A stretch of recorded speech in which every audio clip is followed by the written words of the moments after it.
당장 부숴! 한치도 남기지 마! 그녀의 말이 떨어지자 굴착기 엔진이 크게 울었습니다. 굴착기 삽이 담장을 찍는 순간 30년을 버틴 집이 갈라졌습니다. 소윤아, 여느라, 제발 이러지 마라. 여보, 멈춰. 내가 어떻게 이 집을... 그녀는 천천히 선글라스를 벗었습니다. 바람에 흩날린 서류 한 장. 그걸 확인한 순간 시어머니와 남편의 표정이 완전히 무너졌습니다. 오늘 사연 재밌게 들으시고 어디서 듣고 계신지 댓글로 남겨주시면 그 공간에 늘 큰 복이 찾아오길 기원하겠습니다. 26, 한창 꿈 많을 나이에 소윤이가 만난 남자는 건설 현장에서 철근을 나르던 기사 이건우였습니다. 친구 소개로 처음 만난 자리에서 건우는 작업복 먼지를 대충 털고 나왔는데 소매 끝에 시멘트 자국이 그대로 남아 있었어요. 보통 사람이라면 눈살을 찌푸렸을 텐데 소윤은 오히려 그 투박한 손을 가만히 바라보았습니다.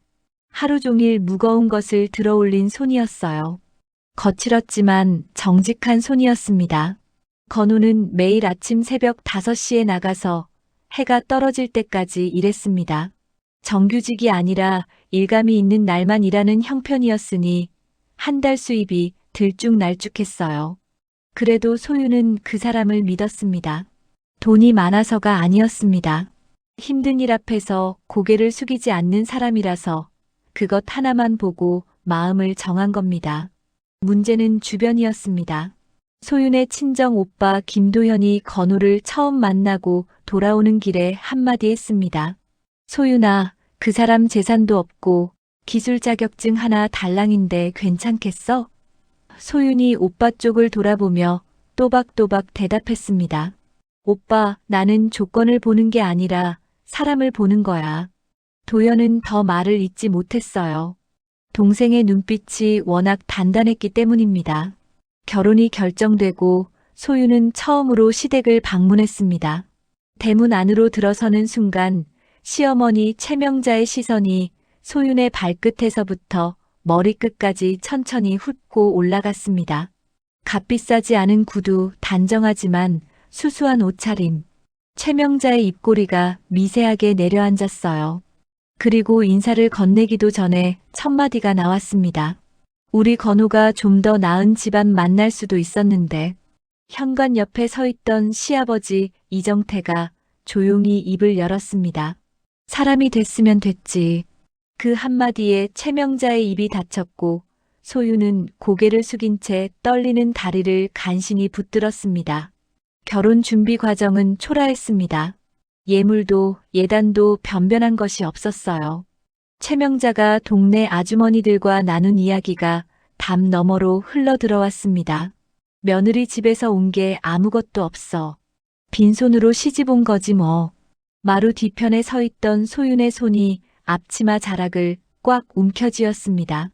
입술을 깨물어 아무 소리도 내지 않았지만 눈가가 뜨겁게 달아오르고 있었어요. 결혼식 날이 되었습니다.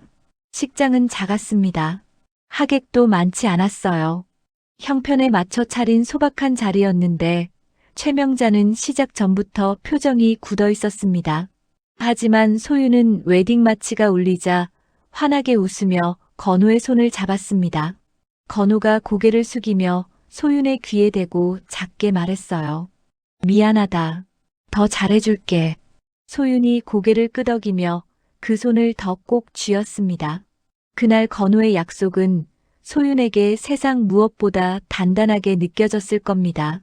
그게 얼마나 쉽게 부서질 약속인지는 그때는 아무도 몰랐습니다. 신혼여행은 없었습니다. 결혼 이튿날 새벽 소윤은 시댁 부엌에 서 있었습니다. 최명자가 전날 밤 말해두었어요. 이 집 며느리면 당연한 거야.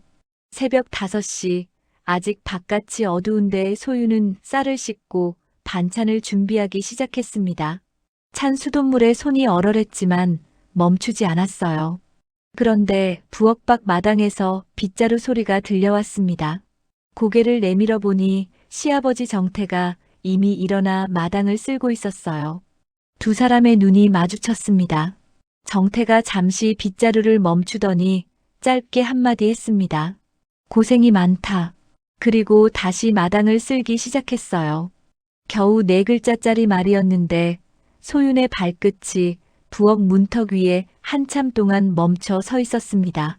이 집에 와서 처음 들은 진심이 담긴 말이었습니다. 건우가 새벽 출근 채비를 하며 현관에서 신발끈을 묶었습니다. 뒤에서 도시락을 건네는 소윤에게 고개를 돌리며 말했어요. 형편 나아지면 우리만의 집 마련하자. 소윤이 고개를 끄덕이며 짧게 미소를 지었습니다. 문이 닫히고 건우의 발소리가 골목 끝으로 멀어질 때까지 소윤은 현관 앞에 서서 그 소리를 듣고 있었습니다. 그 약속이 지켜지는 날은 끝내 오지 않았습니다. 추석이 다가왔습니다. 소윤은 혼자 10명이 넘는 식구 음식을 준비했어요. 전 부치는 기름 냄새가 온 집안에 퍼지고 등이 땀으로 흥건했습니다. 시누이가 부엌에 들어와 앞치마를 두르는 신용을 하더니 나 잠깐 나갔다 올게 라며 금방 사라졌어요. 소윤은 아무 말 없이 다시 도마 앞에 섰습니다. 저녁 식탁이 차려지고 최명자가 젓가락으로 전을 집어 한 입 베어 물더니 인상을 구겼습니다. 짜! 너무 짜! 친정에서 대체 뭘 배웠길래? 식탁에 앉은 가족 누구도 소윤을 감싸지 않았어요. 소윤은 천천히 자리에서 일어나 다시 부엌으로 들어갔습니다.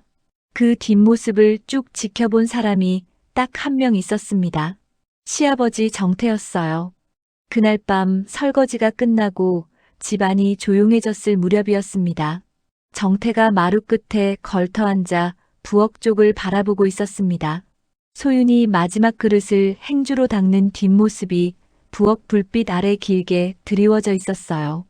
정태의 입에서 아주 작은 소리가 새어나왔습니다. 저 아이가 이 집을 지탱하게 될 거야. 아무도 듣지 못한 말이었습니다. 하지만 그 말은 오랜 세월이 흐른 뒤 이 집안에서 가장 무거운 진실이 됩니다. 그 추석이 지나고 계절이 한 번 더 바뀌었을 무렵이었습니다. 소윤의 배가 불러오기 시작했어요.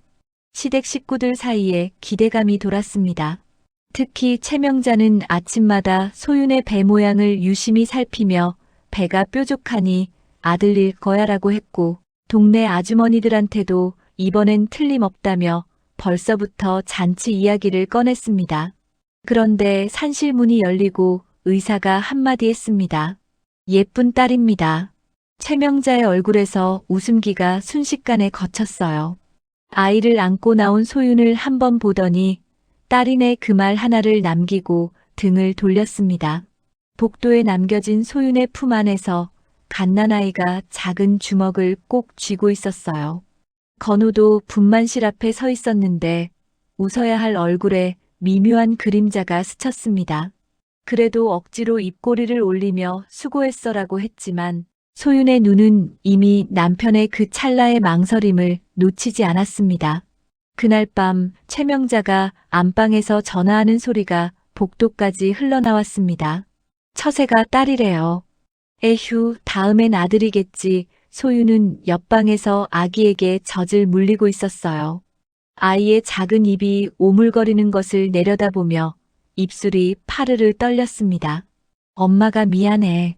내가 딸이라서 미안한 게 아니라 이런 소리 듣게 해서 미안해. 목소리가 거의 숨소리만큼 작았습니다. 둘째도 딸이었습니다. 이번에는 최명자가 산실에 오지도 않았어요. 산후조리를 도와주기는커녕 소윤이 몸을 추스르기도 전에 부엌일을 맡겼습니다. 허리가 끊어질 듯 아팠지만 소윤은 이를 악물고 국을 끓였어요. 최명자의 말은 점점 노골적으로 변해갔습니다. 또 딸이면 이 집에서 설 자리가 없을 줄 알아.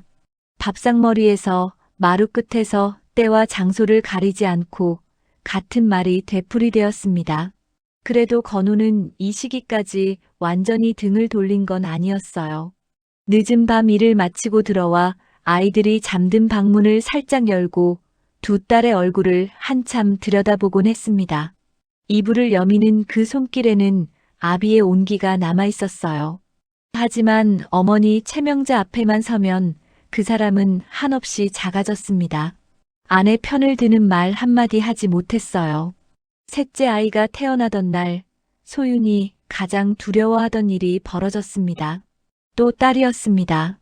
최명자의 분노가 저녁 식탁 위로 쏟아졌어요. 밥그릇이 바닥에 부딪히며 쩡하고 날카로운 소리가 울렸고 반찬 접시가 마루 위로 미끄러졌습니다. 3대째 아들 없는 집안이 어디 있어. 이건 내 팔자 탓이야. 최명자의 목소리가 집 안 구석구석까지 울려 퍼졌습니다. 건우는 바로 옆에 앉아 있었지만 고개를 떨군 채 젓가락만 내려놓았어요. 입을 열지 않았습니다. 소윤이 천천히 자리에서 일어났습니다. 아무 말 없이 엎어진 밥을 걸레로 닦고 깨진 접시 조각을 하나하나 손으로 주었어요. 접시 조각 끝에 손가락이 베어 피가 맺혔는데 소윤은 그것조차 대수롭지 않다는 듯 앞치마에 손을 쓱 닦고 부엌으로 들어갔습니다. 그 뒷모습을 식탁에 앉은 누구도 따라가지 않았습니다. 밤이 깊어지고 집안이 고요해진 뒤였어요. 소윤이 살며시 마당으로 나왔습니다. 찬바람이 맨 얼굴을 스쳤고 하늘에는 별이 드문드문 떠 있었습니다. 한참을 올려다보다가 아주 낮은 목소리로 중얼거렸어요. 내가 뭘 잘못한 걸까, 마루 쪽. 어둠 속에서 슬리퍼 끄는 소리가 희미하게 들렸지만 소윤은 알아채지 못했습니다. 시아버지 정태가 거기 서 있었어요. 며느리의 그 한마디를 끝까지 듣고 소리 없이 자기 방으로 돌아갔습니다. 며칠 뒤 아침 식사 자리에서 뜻밖의 일이 벌어졌습니다. 최명자가 또 소윤을 향해 입을 열려는 순간 평생 말이 없던 정태가 숟가락을 탁 내려놓았어요. 식탁이 짧게 울렸습니다. 당신 그만해. 최명자가 눈을 크게 떴어요. 정태가 낮지만 흔들림 없는 목소리로 이었습니다. 아들이든 딸이든 귀한 자식이야. 소윤이가 없었으면 이 집 진작 무너졌어. 최명자의 얼굴이 벌겋게 달아올랐습니다. 당신이 뭘 알아? 언성이 높아졌지만 정태는 더 이상 대꾸하지 않고 조용히 방문을 닫아버렸습니다. 그 문 닫히는 소리가 마른 나뭇가지 부러지듯 딱 하고 울렸어요. 소윤은 아이들을 학원 보낼 형편이 되지 않았습니다. 대신 도서관에서 빌려온 책으로 한글을 가르치고 식탁 위에 공책을 펼쳐놓고 숫자를 함께 써내려갔어요. 큰딸이 글씨를 쓰다 말고 고개를 들었습니다. 엄마, 우리 왜 할머니한테 미운 거야? 소윤의 손이 연필 위에서 멈췄습니다. 아이의 눈이 너무 맑아서 차마 아무 대답도 할 수가 없었어요. 한참 뒤에야 아이 머리를 쓸어넘기며 미운 게 아니야라고만 겨우 말했습니다. 건우는 이 무렵부터 야근이라며 자주 늦게 들어오기 시작했어요. 아직 바깥에 다른 사람이 있었던 건 아닙니다. 다만 집에 돌아오면 어머니와 아내 사이에 낀 자기 자리가 너무 불편했던 거예요. 그래서 피하기 시작한 겁니다. 새 아이를 혼자 씻기고 혼자 재우고 혼자 이불을 덮어주는 밤이 이어졌습니다. 소윤의 하루는 새벽 5시에 시작해서 자정이 넘어서야 끝났어요. 어느 날 최명자가 부엌에서 소윤과 단둘이 마주 앉았을 때 낮은 목소리로 말했습니다.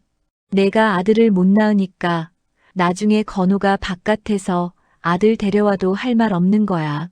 알겠어? 소윤의 손에 쥐어져 있던 감자칼이 미세하게 흔들렸습니다. 칼날 위로 형광등 불빛이 가늘게 번졌어요.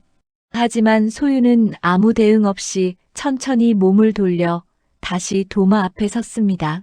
그 말이 훗날 이 집안에 어떤 풍파를 몰고 올지는 그때는 아무도 몰랐습니다. 저녁이 되면 정태는 가끔 손녀들 방에 슬쩍 들르곤 했습니다. 최명자 몰래 구겨진 10,000원짜리를 아이들 손에 쥐어주며 할아버지는 너희가 참 예쁘다라고 했어요. 큰딸이 할아버지 목을 끌어안으며 할아버지 최고라고 외쳤을 때 정태의 주름진 눈가가 잠깐 촉촉하게 젖었습니다. 하지만 그것도 잠깐이었어요. 최명자가 부르는 소리가 들리면 아이들은 얌전히 흩어졌고 정태는 아무 일 없었다는 듯 자기 방으로 돌아갔습니다. 그리고 또 다음 날 새벽이 왔습니다. 소유는 어김없이 부엌불을 켰어요. 찬물에 쌀을 씻고 된장국 냄비를 올리고 반찬 그릇을 하나씩 꺼내 식탁에 놓았습니다. 아무도 알아주지 않는 전쟁을 이 여자는 매일 아침 치르고 있었습니다. 그 전쟁이 몇 해나 더 이어졌을까요? 새 아이가 조금씩 자라는 동안 건우도 달라지기 시작했습니다. 매일 현장에서 남의 밑에서만 일하던 사람이 어느 날 저녁 식탁에 앉아 조심스럽게 입을 열었어요. 나 사업을 해보려고. 소윤의 젓가락이 잠깐 멈췄지만 이내 고개를 끄덕였습니다. 건우의 눈에 오랜만에 불빛 같은 것이 켜져 있었거든요. 그 눈빛을 차마 꺼뜨릴 수가 없었습니다. 건우건설. 그것이 회사 이름이었습니다. 사무실이라고 해봐야 공사 현장 한쪽에 세워둔 컨테이너 하나였어요. 낡은 철제 책상에 전화기 하나, 팩스 한 대가 전부였습니다. 직원도 건우를 포함해 고작 3명이었어요. 하도급 공사를 따내는 것부터가 쉽지 않았습니다. 건우가 이 업체 저 업체를 찾아다니며 머리를 숙이고 소유는 밤마다 아이들을 재운 뒤 부엌 식탁에 장부를 펼쳤습니다. 세금 서류, 거래 명세서, 인건비 계산. 배운 적 없는 것들을 하나하나 더듬어가며 숫자를 맞추었어요. 형광등 아래서 볼펜을 굴리는 소윤의 손가락 끝에는 늘 잉크 자국이 묻어 있었습니다. 첫 공사를 수주한 날, 건우가 평소보다 이른 시간에 현관문을 열었어요. 신발도 제대로 벗지 않은 채 거실로 들어서더니 소윤의 양 어깨를 잡았습니다. 됐어. 첫 공사 따냈어. 목소리가 떨리고 있었어요. 그날 밤 두 사람은 부엌 바닥에 나란히 앉아 소주를 한 잔씩 나누었습니다. 건우가 잔을 부딪히며 웃었어요. 이제 시작이야. 소윤도 따라 웃었습니다. 소주가 목을 타고 내려가는 그 얼얼한 감각이 오랜만에 따뜻하게 느껴졌어요. 돌이켜보면 그 부엌 바닥에 나란히 앉아 웃었던 밤이 이 부부가 함께 나눈 마지막 행복이었을지도 모릅니다. 사업이 조금씩 궤도에 오르자 건우의 생활도 바뀌기 시작했어요. 저녁 약속이 늘었습니다. 거래처 사장들과의 술자리, 관공서 담당자와의 접대. 소윤이 늦은 시간까지 현관불을 켜두고 기다리면 건우는 술 냄새를 풍기며 들어오곤 했어요. 사업하려면 이 정도는 해야 해. 건우가 넥타이를 풀며 매번 같은 말을 했고 소윤은 수건과 물 한 잔을 내밀며 아무 말 하지 않았습니다. 다만 남편이 잠든 뒤 거실 소파에 아무렇게나 벗어 던져진 양복 주머니에서 영수증이 하나둘 쏟아질 때 소윤의 손끝이 잠깐씩 멈추곤 했습니다. 그러던 어느 해 건우건설이 처음으로 대형 공사를 수주했습니다. 아파트 단지 기초 공사였어요. 회사 규모에 비해 너무 큰 건이었지만 건우는 이것만 해내면 회사가 확 뛸 수 있다며 전 재산을 쏟아부었습니다. 그런데 공사가 한창이던 중에 하청업체 하나가 갑자기 부도를 냈어요. 연쇄적으로 자재비가 밀리고 인건비가 막히고 공사가 멈췄습니다. 은행에서 대출 회수 통보가 날아왔고 집 앞에 빨간 딱지가 붙을 수도 있다는 이야기가 돌았어요. 건우가 거실 바닥에 주저앉았습니다. 두 손으로 머리를 감싸쥐고 한참을 움직이지 않았어요. 다 끝났어. 그 한마디가 어둑한 거실에 떨어졌을 때 부엌에서 그 소리를 들은 사람은 소윤만이 아니었습니다. 최명자가 안방에서 나오며 소윤을 쏘아보았어요. 내가 복이 없으니까 이 꼴이 난 거야. 아들도 못 낳고 재수도 없고. 건우는 어머니의 그 말에도 고개를 들지 못했습니다. 그날 밤 소윤은 잠을 이루지 못했습니다. 자리에 누워 천장을 올려다보다가 새벽 2시쯤 일어나 옷장 깊숙이 넣어둔 서류 봉투를 꺼냈어요. 친정 아버지가 돌아가시면서 남겨준 땅 문서였습니다. 크지는 않았지만 소윤에게는 유일한 재산이었어요. 아버지가 살아계실 때 소윤아, 이건 내 이름으로 남겨두는 거다. 무슨 일이 있어도 이것만은 지켜라라고 했던 목소리가 귓가에 맴돌았습니다. 소윤은 그 봉투를 가슴에 안은 채 한참을 앉아 있었어요. 다음 날 소윤이 친정 오빠 도연에게 전화를 걸었습니다. 이야기를 들은 도연의 목소리가 수화기 너머로 높아졌어요. 안 돼. 절대 안 돼. 소윤아, 그건 아버지가 너한테 남긴 유일한 거야. 시댁 빚 갚는 데 쓰면 안 돼. 도연의 말이 맞았습니다. 누가 봐도 맞는 말이었어요. 하지만 소윤이 수화기를 꼭 쥔 채 낮은 목소리로 대답했습니다. 오빠, 이 집이 무너지면 아이들도 무너져. 전화 너머에서 도연의 한숨이 길게 이어졌지만 소윤의 목소리에는 이미 결심이 묻어 있었습니다. 법무사 사무실을 혼자 찾아갔습니다. 어깨에 낡은 가방 하나를 메고 들어가 서류를 내밀었어요. 매각 절차가 진행되는 동안 소윤은 의자 끝에 걸터 앉아 두 손을 무릎 위에 가지런히 모으고 있었습니다. 도장을 찍어야 할 차례가 왔을 때 오른손이 미세하게 떨렸어요. 도장 아래 인주가 번지지 않도록 꾹 눌렀습니다. 찍히는 순간 조그만 소리가 났어요. 그 소리와 함께 아버지가 남긴 마지막 것이 소윤의 손을 떠났습니다. 매각 대금 전액이 건호건설의 빚을 갚는 데 쓰였습니다. 밀렸던 자재비와 인건비가 해결되자 멈췄던 공사가 다시 돌아갔어요. 때마침 부동산 경기가 살아나면서 건호건설은 그 공사를 기점으로 급격히 성장했습니다. 하나가 끝나면 둘이 오고 둘이 끝나면 넷이 왔어요. 컨테이너 사무실은 어느새 강남의 사무용 빌딩 한 층으로 바뀌었고 직원이 셋이던 회사는 수백 명 규모의 중견 건설사가 되었습니다. 업계에서 이건호라는 이름 석자가 오르내리기 시작했어요.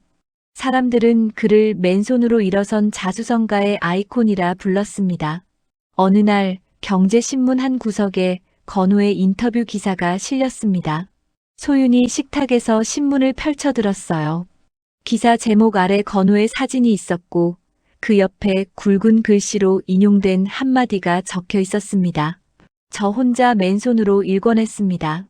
소윤의 시선이 그 문장 위에서 오래 머물렀어요. 신문을 천천히 접어 식탁 한쪽에 놓았습니다. 아무 말도 하지 않았지만 신문을 접는 손가락 끝에 힘이 들어가 종이가 구겨졌습니다. 그 기사를 본 사람이 한 명 더 있었습니다. 시아버지 정태였어요. 안방에서 같은 신문을 읽고 있던 정태가 그 대목에서 한참 동안 지면을 내려다보았습니다. 그리고 며칠 뒤 마당에서 소윤과 마주쳤을 때 짧게 말했어요. 소윤아, 내가 한 일 내가 다 알고 있다. 소윤이 걸음을 멈추고 시아버지를 올려다보았습니다. 아버님, 가족이니까요. 정태가 천천히 고개를 끄덕였어요. 그 끄덕임 속에 무언가 단단한 결심 같은 것이 들어있었지만 소윤은 그때 그것을 알아채지 못했습니다. 그 결심이 무엇이었는지는 아주 오랜 시간이 흐른 뒤에야 밝혀지게 됩니다. 건호건설이 중견 기업 반열에 오른 뒤 이건호라는 사람은 눈에 띄게 달라졌습니다. 가장 먼저 바뀐 건 옷이었어요. 시멘트 묻은 작업복을 입고 나타나던 그 사람이 어느 날부터 맞춤 양복을 걸치기 시작했습니다. 넥타이 매는 법도 서툴던 사람이 이제는 거울 앞에서 매듭 모양을 고르고 커프스 단추를 채우며 출근했어요. 현관 신발장에 놓인 구두만 해도 서너 켤레가 넘었는데 전부 소윤이 한 번도 들어본 적 없는 브랜드였습니다. 차도 바뀌었어요. 현장 다닐 때 타던 낡은 봉고차 대신 검은색 외제 승용차가 대문 앞에 섰습니다.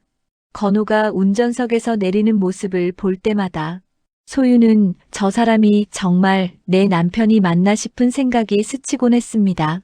생활 자체가 완전히 갈라졌어요. 건호의 하루는 이제 회사와 골프장과 고급 식당 사이를 오가는 것으로 채워졌습니다. 업계 사람들과의 모임, 은행장과의 저녁, 관공서 인사들과의 라운딩. 이건호 대표님 소리를 들을 때마다 건우의 어깨가 조금씩 더 펴지는 게 보였어요. 반면에 집으로 돌아오는 시간은 점점 늦어졌습니다. 저녁 8시가 10시가 되고 10시가 자정이 되고 자정이 새벽 1, 2시가 되었어요. 소유는 매일 저녁상을 차렸습니다. 건우가 좋아하는 된장찌개에 계란말이, 김치, 나물 반찬까지 빠짐없이 올렸어요. 밥솥 보온등이 켜진 채 1시간, 2시간이 지나면 밥알이 마르기 시작했습니다. 국 위에 기름막이 10개 뜨고 나물이 시들어갔어요. 세 딸 중 막내가 눈을 비비며 아빠, 오늘도 안 와? 라고 물으면 소유는 바쁘신 거야 라고 짧게 대답했습니다. 아이들이 하나둘 잠들고 나면 소유는 식어버린 밥상 앞에 혼자 앉아 있다가 결국 반찬 뚜껑을 닫고 냉장고에 넣었어요. 그 냉장고 문 닫히는 둔탁한 소리가 빈 거실에 유독 크게 울렸습니다. 회사 규모가 커지면서 건우 주변의 풍경도 달라졌어요. 사무실에 젊은 직원들이 부쩍 늘었는데 하루는 소윤이 점심 도시락을 싸들고 남편 회사를 찾아간 적이 있었습니다. 엘리베이터가 열리자 환한 조명 아래 말끔하게 차려입은 여직원들이 바쁘게 오가고 있었어요. 소윤은 슬리퍼 대신 신긴 했지만 굽 낮은 단화의 수수한 차림이었고 손에는 보자기에 싼 찬통이 들려 있었습니다. 복도를 지나는데 직원 한 명이 어디서 오셨어요? 라고 물었어요. 이 대표님 사모님인데요 라고 대답하자 그 직원의 눈이 소윤을 위아래로 한번 훑더니 아, 잠시만요 하며 사라졌습니다. 그 시선이 소윤의 어깨를 짓누르듯 무겁게 느껴졌어요. 건우는 사무실 문을 열고 나오더니 복도에서 소윤을 맞았습니다. 도시락을 건네는 소윤에게 한마디 했어요. 앞으로는 그냥 집에 있어. 여기 바쁘니까. 고맙다는 말도 수고했다는 말도 없었습니다. 소윤의 손이 빈 보자기를 접는 동안 미세하게 떨렸지만 고개를 끄덕이고 돌아섰어요. 엘리베이터 문이 닫히기 직전 건우가 여직원에게 무언가를 말하며 웃는 소리가 들렸습니다. 문이 닫히고 소윤만 남은 엘리베이터 안이 유난히 조용했어요. 건우가 변한 만큼 최명자도 변했습니다. 아들이 성공하자 최명자는 어디를 가든 우리 아들이 건설회사 대표라는 말을 달고 다녔어요. 비싼 한복을 맞춰 입고 개모임에 나가며 사모님 행세를 시작했습니다. 그러면서 며느리에 대한 태도는 더 심해졌어요. 예전에는 잔소리라도 했지, 이제는 아예 하인 부리듯 했습니다. 소윤아, 내 방 이불 널어 소윤아, 손님 올 테니까 과일 깎아나 호칭마저 반말로 바뀌었어요. 그리고 가끔 최명자가 전화통화 중에 흘리는 말이 소윤의 귀에 꽂혔습니다. 이 집에서 소윤이가 한 게 뭐가 있다고. 다 우리 건우가 잘나서 그런 거지. 소윤이 회사를 살리기 위해 친정 땅을 팔았던 일은 이 집안에서 완전히 지워져 있었습니다.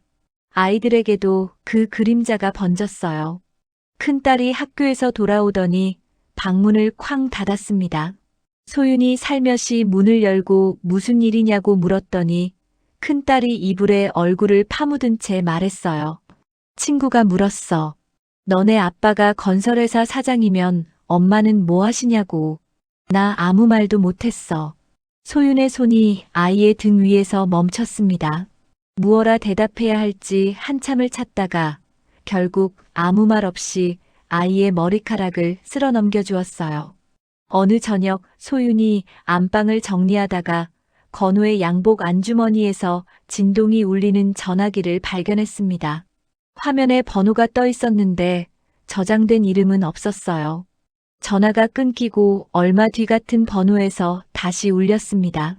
소윤이 무심코 전화를 든 건 아니었어요. 다만 벨소리가 멈추기 직전 화면에 문자 알림이 하나 떴습니다. 대표님, 내일 저녁 괜찮으세요? 끝에 하트 이모티콘이 하나 붙어 있었어요. 소윤의 손가락이 전화기 위에서 얼어붙었습니다. 몇 초가 지났을까 전화기를 양복 주머니에 도로 넣고 옷장문을 닫았습니다. 닫히는 문짝이 덜컹거렸지만 소유는 뒤돌아보지 않았어요. 확신이 없었습니다. 아니, 확신하고 싶지 않았는지도 모릅니다.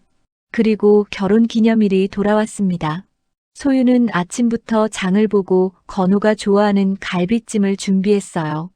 아이들에게 오늘은 아빠랑 다 같이 저녁 먹는 날이야 라고 말해두었습니다. 식탁에 촛불 2개를 올리고 접시를 하나하나 가지런히 놓았어요. 큰딸이 엄마 예쁘다라고 했을 때 소윤의 입가에 오랜만에 미소가 번졌습니다. 6시, 7시, 8시. 건우는 오지 않았습니다. 8시 반쯤 전화기에 문자가 하나 도착했어요. 접대 있어서 늦는다.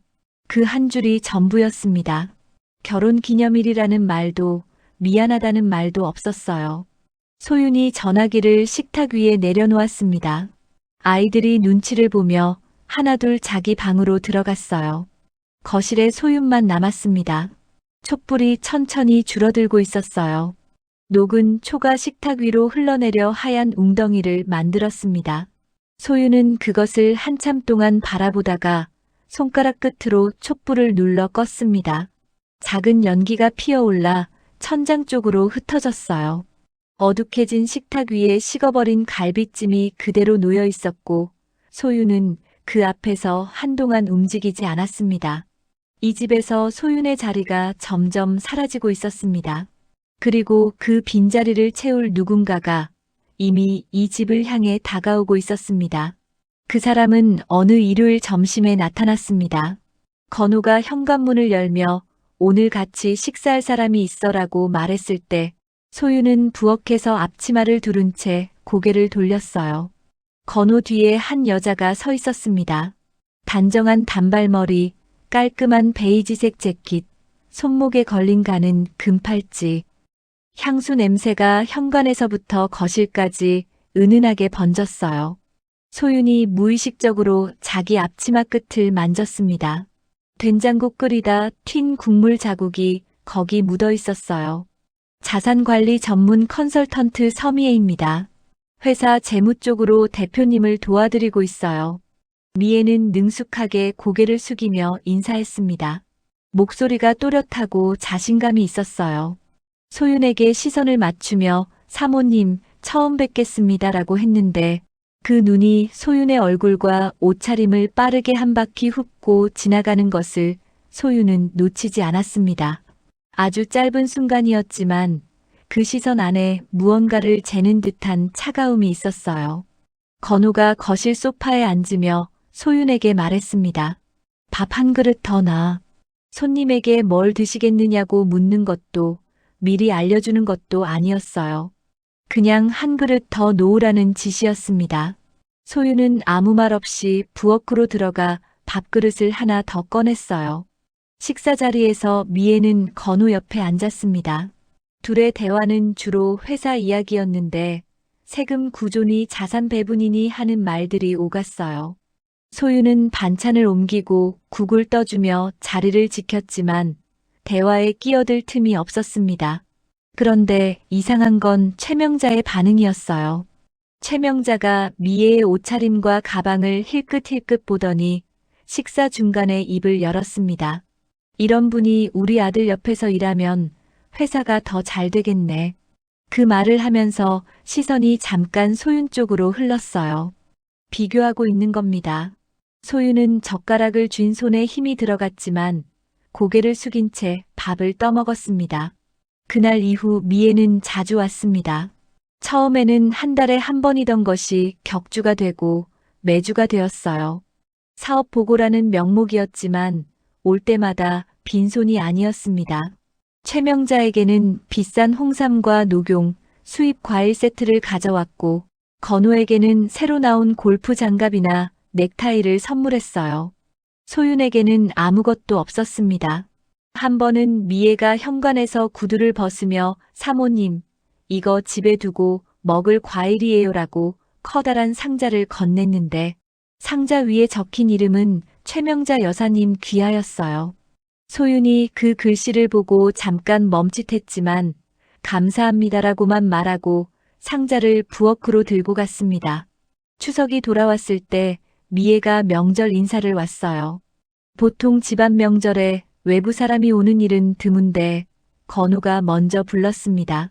미애는 한복까지 곱게 차려입고 나타났어요.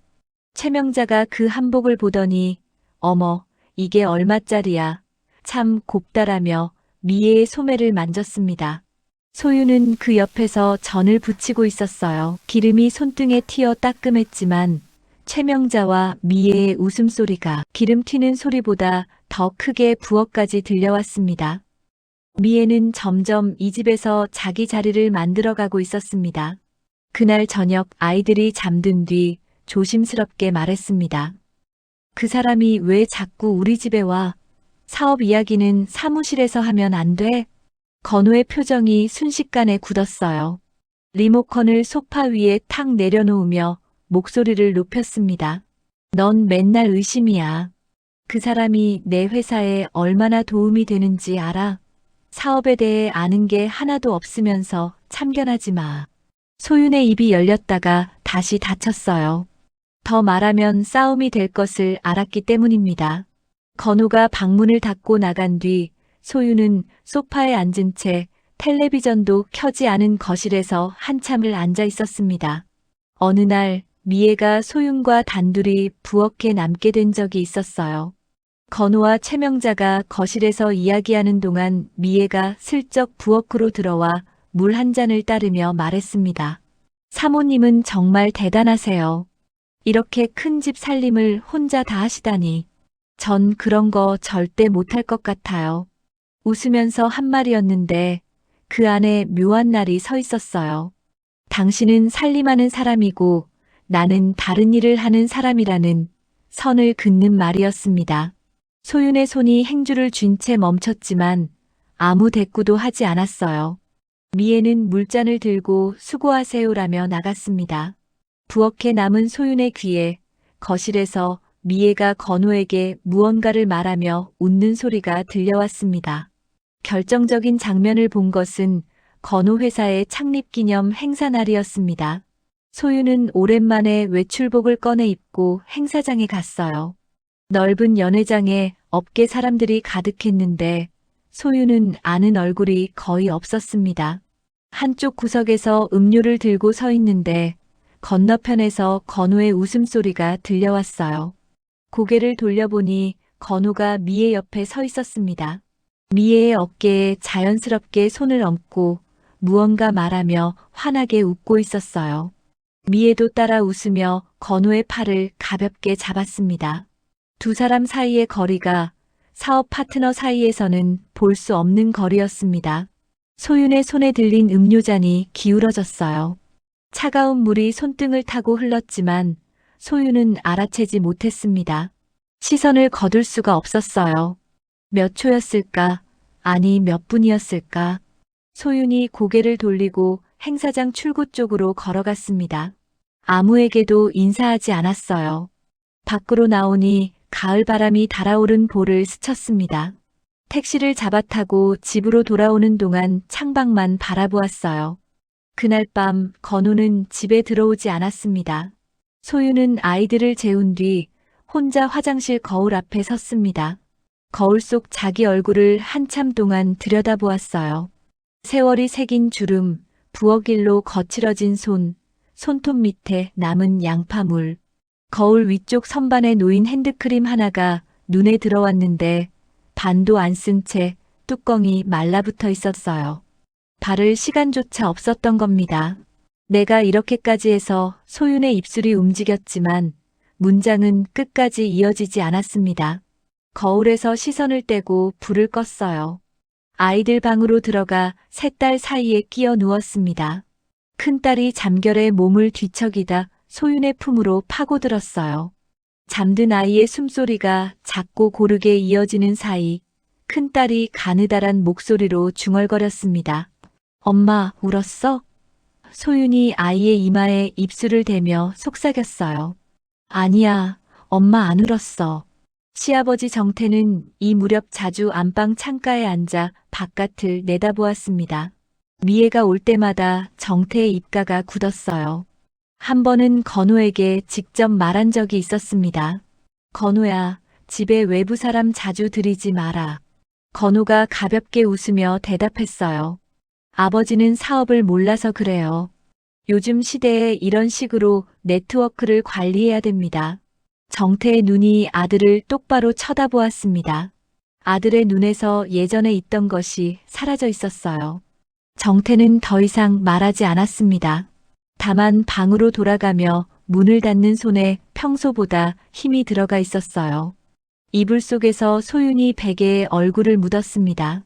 아이들이 깨지 않도록 소리를 죽였어요. 베개 위로 번지는 얼룩이 천천히 넓어졌습니다. 아침이 오면 그 자국은 마를 것이고 소윤은 또 새벽 5시에 부엌불을 켤 것입니다. 하지만 이 집에 진짜 폭풍이 들이닥치는 것은 이제부터였습니다. 그 폭풍은 어느 토요일 저녁 온 가족이 식탁에 둘러앉은 자리에서 시작되었습니다. 건우가 평소와 달리 일찍 들어왔어요. 그것만으로도 이상했는데 혼자가 아니었습니다. 미애가 함께 들어왔고 미애의 손에는 5살쯤 되어 보이는 남자아이의 손이 잡혀 있었어요. 아이는 낯선 집안을 두리번거리며 미애의 다리 뒤에 반쯤 숨어 있었습니다. 소유는 부엌에서 국을 옮기다가 그 장면을 보았어요. 국그릇을 쥔 두 손이 미세하게 흔들렸지만 일단 그릇을 식탁에 내려놓았습니다. 최명자도 새딸도 시아버지 정태도 거실에 있었어요. 건우가 기침을 하며 입을 열려는 순간 미애가 먼저 말했습니다. 더 이상 숨기고 싶지 않아서 왔습니다. 미애의 목소리는 떨리지 않았어요. 오히려 차분했습니다. 준비해온 사람의 어조였어요. 저와 대표님 사이에 아들이 있습니다. 이름은 태준이고 올해 5살입니다. 그 말이 거실 공기를 가르고 지나간 뒤 찰나의 정적이 내려앉았습니다. 숨소리조차 들리지 않는 몇 초였어요. 소윤의 무릎이 먼저 반응했습니다. 다리에서 힘이 빠지며 몸이 옆으로 기울었어요. 식탁 모서리를 손으로 잡아 겨우 버텼지만 손가락 마디가 하얗게 질릴 만큼 힘이 들어가 있었습니다. 눈앞이 흐려지는 것 같았어요. 귀에는 미애의 말이 계속 울리고 있었는데 마치 물속에서 듣는 것처럼 뭉개져 들렸습니다. 건우는 고개를 숙이고 있었어요. 소윤 쪽을 보지 못했습니다. 민망함인지 죄책감인지 아니면 그 둘 다인지 알 수 없었지만 입을 꾹 다문 채 바닥만 내려다보고 있었어요. 하지만 아이가 미애 뒤에서 슬쩍 고개를 내밀었을 때 건우의 손이 무의식적으로 아이 쪽으로 뻗었습니다. 아이의 등을 감싸는 그 손길이 소윤의 시야에 정확히 들어왔어요. 그 순간 가장 먼저 소리를 낸 사람은 최명자였습니다. 충격으로 굳어있던 최명자의 얼굴이 빠르게 변했어요. 놀람에서 무언가를 계산하는 표정으로 그리고 그 계산이 끝나자 입꼬리가 올라갔습니다. 의자에서 벌떡 일어나며 아이에게 다가갔어요. 이리 와봐, 이리 와. 태준의 얼굴을 두 손으로 감싸 들여다보더니 목소리가 높아졌습니다. 아들이야, 건우를 많이 닮았어. 눈매가 똑같아. 그리고 돌아서며 소리쳤어요. 드디어 이 집안의 대를 이을 아들이 생겼어. 최명자의 시선이 소윤을 향했습니다. 봐라, 내가 못한 일을 저 사람이 해냈어. 한마디 한마디가 모처럼 박혔어요. 부끄러운 줄 알아? 소윤의 몸이 돌처럼 굳었습니다. 숨을 들이쉬는 것도 잊은 것처럼 가슴이 움직이지 않았어요. 눈만 크게 뜬 채 최명자를 바라보고 있었는데 그 눈에 초점이 없었습니다. 세 딸은 식탁 반대편에 앉아 이 모든 것을 보고 있었어요. 큰딸의 눈이 엄마와 그 남자아이 사이를 왔다 갔다 했습니다. 둘째가 언니 옷자락을 잡아당기며 작은 목소리로 물었어요. 언니, 저 애가 누구야? 큰딸이 대답하지 못했습니다. 입술만 달싹거렸을 뿐이에요. 셋째는 상황을 이해하지 못한 채 식탁 위 숟가락을 만지작거리고 있었는데 그 평온한 모습이 오히려 이 자리의 잔인함을 더 또렷하게 비추었습니다. 건우가 뒤늦게 소윤 쪽으로 한 발 다가서며 입을 열었어요. 소윤아, 미안하다. 원래 말하려고 했는데 소윤이 천천히 고개를 돌려 남편을 보았습니다. 목소리가 아주 낮았어요. 언제부터였어? 물음표가 빠진 말이었습니다. 물어보는 게 아니라 이미 알고 있는 사람의 목소리였어요. 건우가 대답하지 못하고 시선을 피했습니다. 그것이 대답이었습니다. 그날 이후 이 집의 풍경이 완전히 뒤집혔습니다. 최명자가 미애와 태준을 공식적으로 집안에 들였어요. 안방 옆 가장 좋은 방을 비우고 미애에게 내주었습니다. 손자가 편히 지내야지라는 이유였어요. 태준에게는 최고급 옷이 사지고 장난감이 쌓였습니다. 최명자가 직접 백화점에 가서 골랐어요. 아이 손을 잡고 나갈 때마다 최명자의 발걸음에는 오랜만에 기운이 돌았습니다. 반면에 소윤의 세 딸에게 돌아간 것은 없었어요. 아이들이 거실에서 뛰어다니면 최명자가 날카롭게 소리쳤습니다. 조용히 해. 태준이 오빠가 시끄러워서 놀라겠어. 오빠. 그 호칭이 세 딸의 귀에 처음 꽂혔을 때 큰딸의 눈썹이 찌푸려지는 것이 보였어요. 동네에도 친척 사이에도 소문이 퍼졌습니다. 이 대표가 밖에서 아들을 얻었대. 본처가 아들을 못 낳아서 그렇지 뭐. 수군거림이 소윤의 귀에까지 들어오는 데는 오래 걸리지 않았어요. 마트에 장을 보러 갔다가 채소 코너 앞에서 동네 아주머니 2명이 속닥거리는 소리를 들었습니다. 저기 가는 사람이 이 대표 본처야. 에이, 불쌍하다. 아들 못 낳으면 그렇게 되는 거지 뭐. 소윤의 걸음이 멈췄습니다. 장바구니를 내려놓지도 돌아서지도 못한 채 몇 초간 서 있다가 장바구니 손잡이에서 손을 놓았어요. 바퀴가 달린 카트가 살짝 밀려나며 캔 하나가 바닥에 떨어져 딱 소리를 냈습니다. 소윤은 그것도 줍지 않고 마트 출구를 향해 걸었어요. 건우는 태준을 회사에까지 데려갔습니다. 직원들 앞에서 내 아들이다라고 소개했어요. 소윤이 우연히 서류를 전하러 회사에 갔다가 건우 사무실 유리창 너머로 그 장면을 보았습니다. 건우가 아이를 무릎에 앉히고 직원들과 웃고 있었어요. 그 웃음이 자기 세 딸 앞에서는 한 번도 본 적 없는 종류의 웃음이었습니다. 소윤의 손에 들린 서류 봉투가 구겨졌지만 소윤은 사무실 문을 두드리지 않았어요. 서류를 비서 책상 위에 올려놓고 엘리베이터를 탔습니다. 그 밤 소윤이 처음으로 건우 앞에서 목소리를 높였습니다. 아이들이 잠든 뒤 거실에서 마주 앉았을 때였어요. 소윤의 입에서 오랫동안 삼켜왔던 말들이 터져나왔습니다. 나는 이 집을 위해서 전부를 바쳤어. 내 땅, 내 청춘, 내 자존심까지. 당신 회사 망하게 생겼을 때 내가 뭘 했는지 잊었어? 그런데 이게 내가 받을 대가야? 목소리가 갈라졌어요. 평생 불만 한마디 없이 살아온 사람이 처음으로 내지르는 소리였기 때문에 그 떨림이 더 날카로웠습니다. 건우의 눈이 커졌다가 이내 좁아졌어요. 방어하려는 표정이었습니다. 그리고 내뱉은 한마디가 이 부부 사이에 마지막으로 남아있던 무언가를 완전히 끊어버렸습니다. 시끄러워. 내가 아들을 낳았으면 이런 일이 없었어. 소윤의 입이 벌어졌다가 닫혔습니다. 말이 나오지 않았어요. 한 발, 두 발 뒤로 물러나더니 벽에 등이 닿았습니다. 벽의 차가운 감촉이 등을 통해 전해졌지만 소윤은 그 자리에서 움직이지 못했어요. 건우가 먼저 일어나 방으로 들어가 버렸고 거실에는 소윤만 남았습니다. 한참 뒤 소윤이 벽에서 등을 떼고 아이들 방 쪽으로 걸어갔어요. 문을 열자 세 딸이 나란히 잠들어 있었습니다. 이불 밖으로 나온 작은 발들을 하나하나 덮어주며 소윤의 손끝이 가느다랗게 흔들렸어요. 그 시각 시아버지 정태의 방에서 불빛이 새어나오고 있었습니다. 정태는 거실에서 들려온 소리를 다 듣고 있었어요. 서랍을 열어 오래된 서류 봉투를 꺼내 손 위에 올려놓았습니다. 주름진 손가락이 봉투 모서리를 천천히 쓸었어요. 봉투 위에 먼지가 앉아 있었지만 안에 든 것의 무게는 이 집안 그 무엇보다 무거웠습니다. 정태의 입술이 달싹거렸지만 소리는 나오지 않았어요. 다만 봉투를 서랍에 도로 넣을 때 그 손에 평소와 다른 힘이 들어가 있었습니다. 때가 오고 있었습니다. 그 서랍이 다시 열리기까지는 조금 더 시간이 필요했습니다. 하지만 그 전에 이 집안에서는 또 다른 일이 벌어지고 있었어요. 태준이 들어온 지 한 달쯤 지났을 무렵 최명자가 낯선 사람을 집으로 불렀습니다. 양복을 단정하게 차려입은 중년 남자였는데 가죽 서류 가방에서 두꺼운 서류 묶음을 꺼내 안방 탁자 위에 펼쳤어요. 변호사였습니다.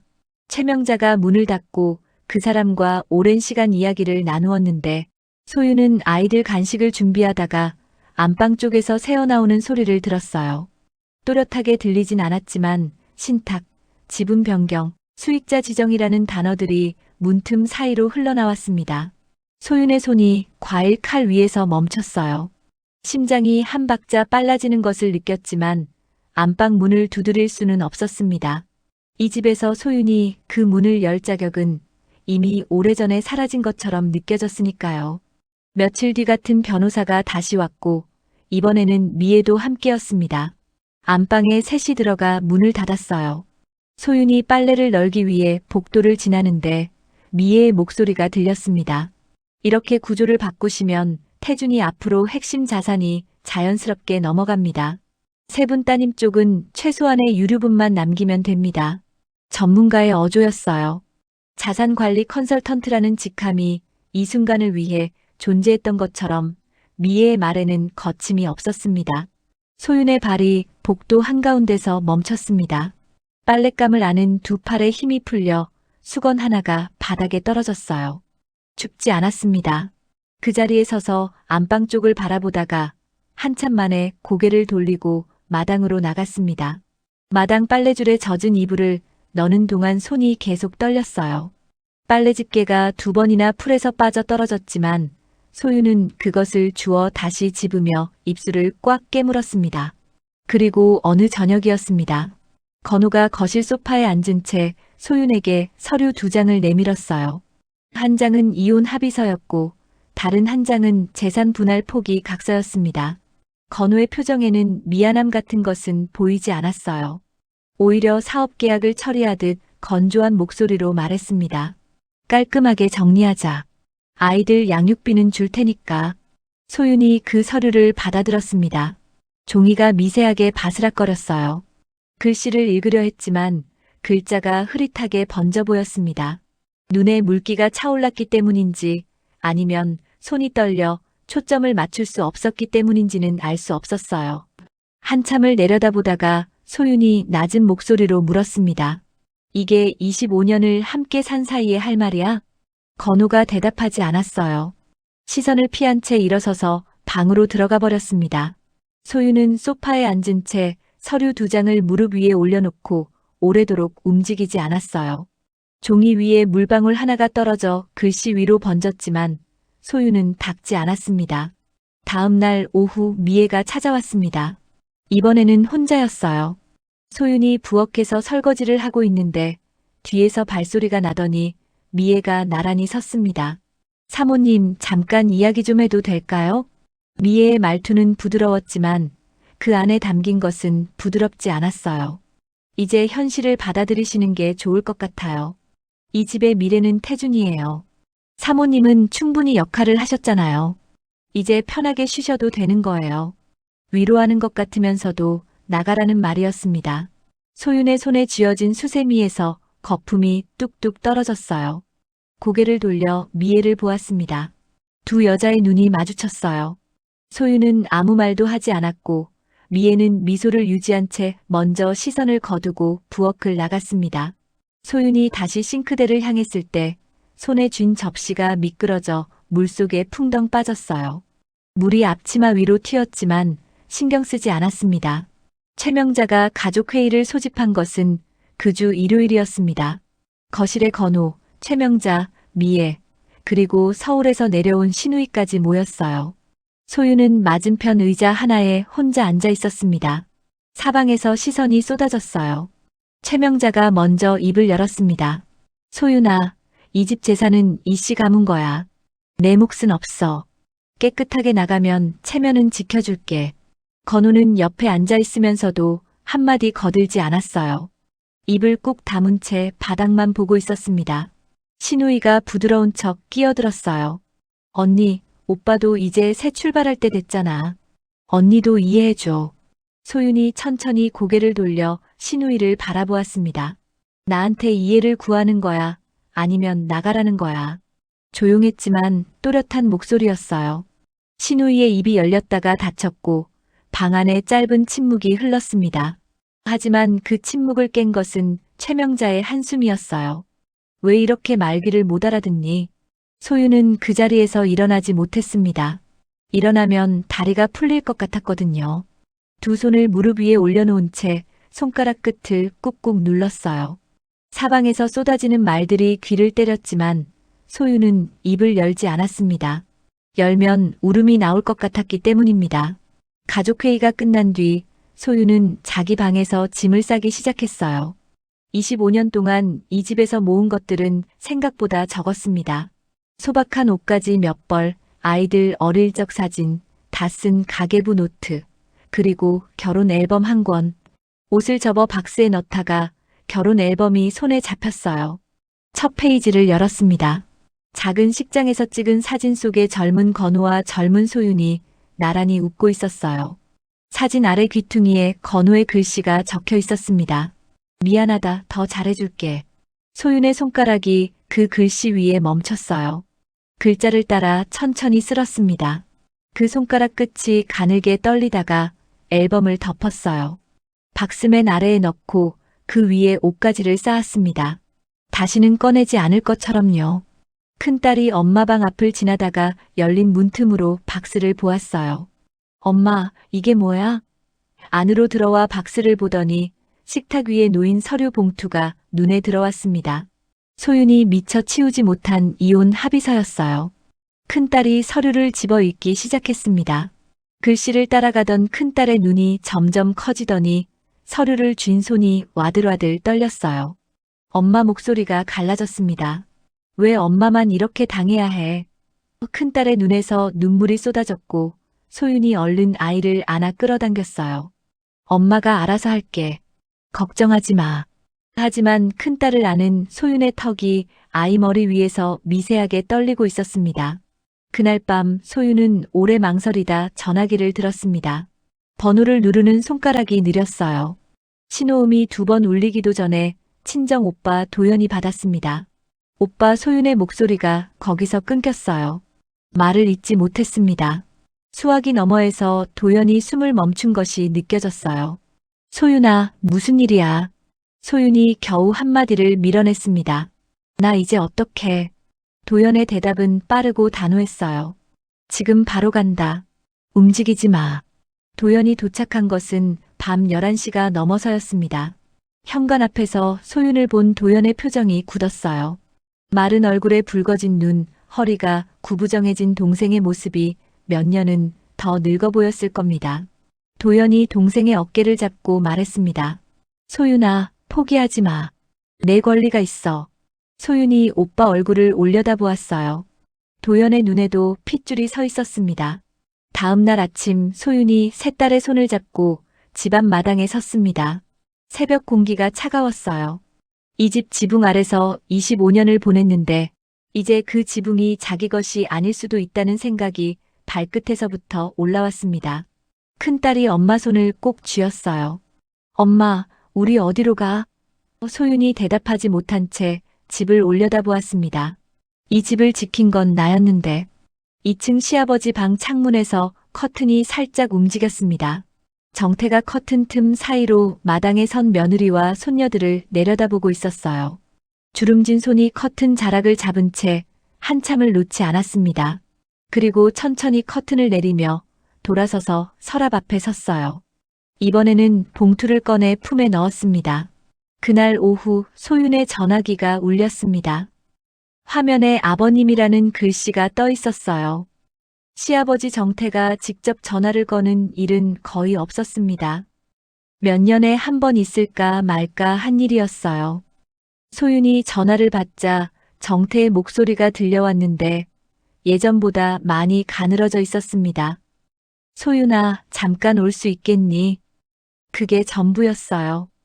어디로 오라는 말도 왜 오라는 말도 없었지만 소윤은 바로 알아들었습니다.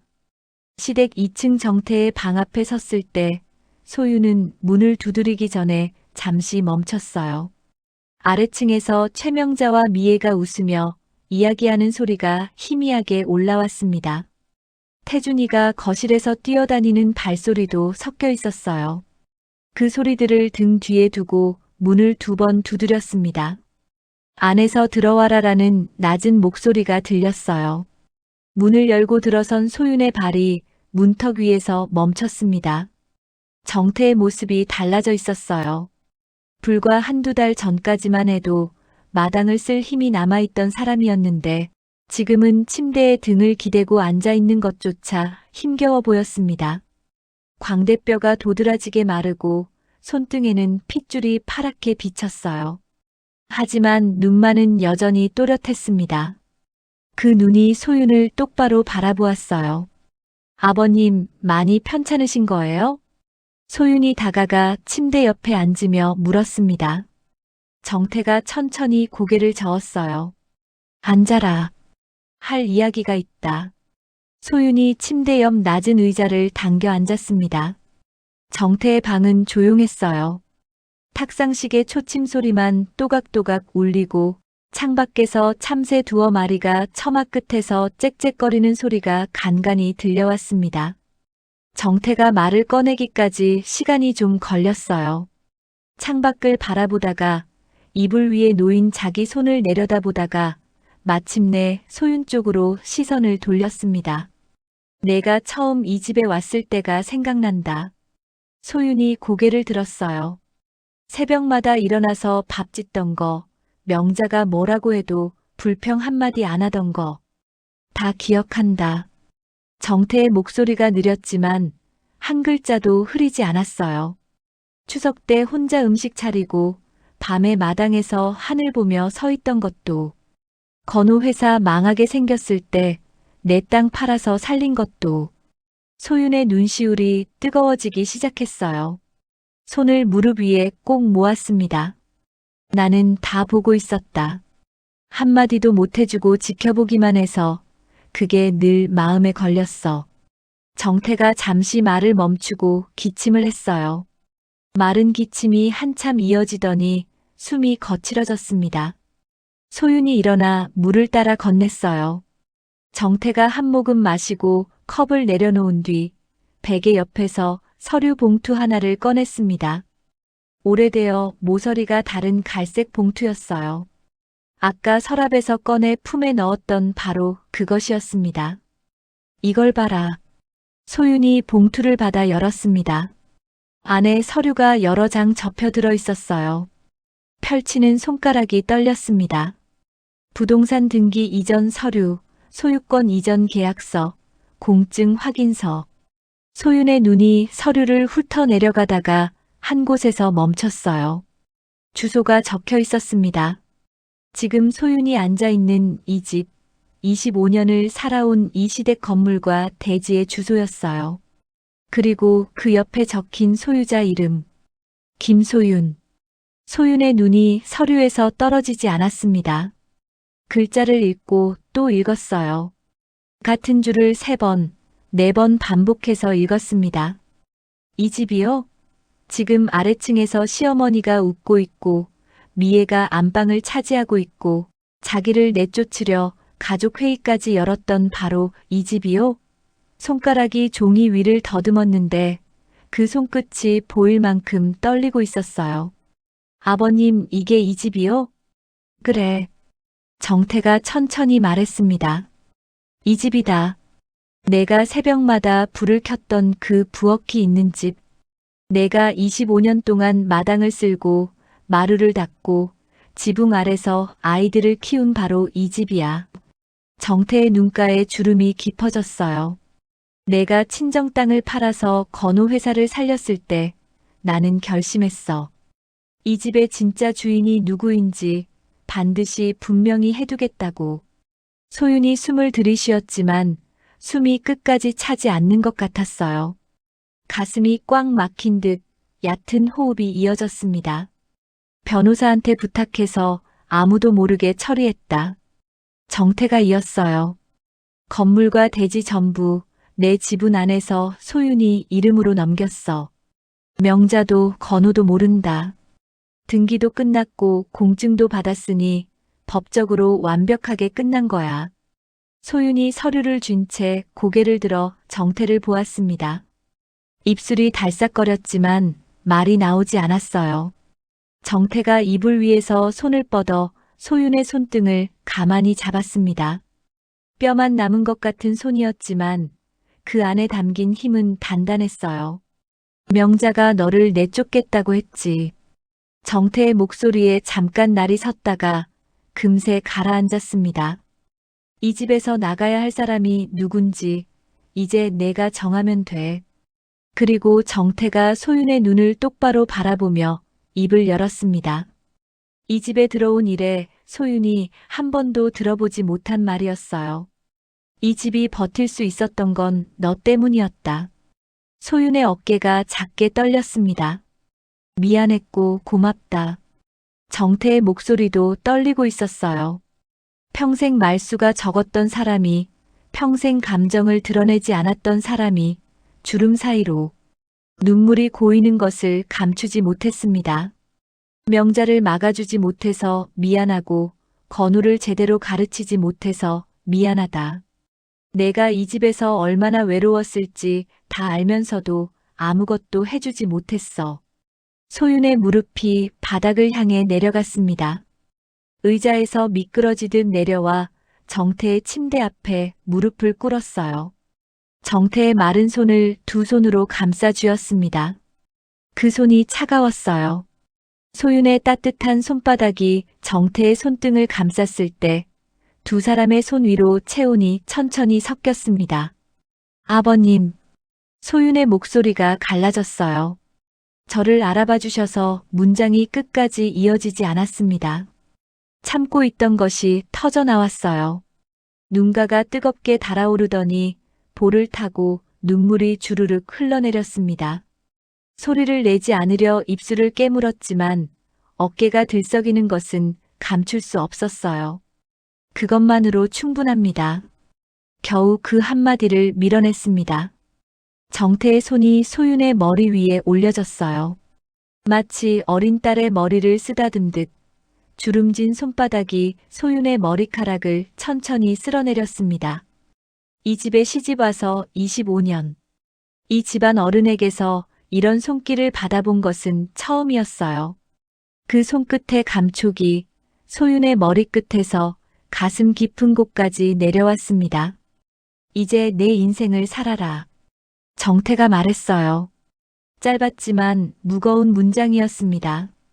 한참 뒤 소윤이 눈물을 닦고 고개를 들었을 때 정태가 다시 기침을 했어요.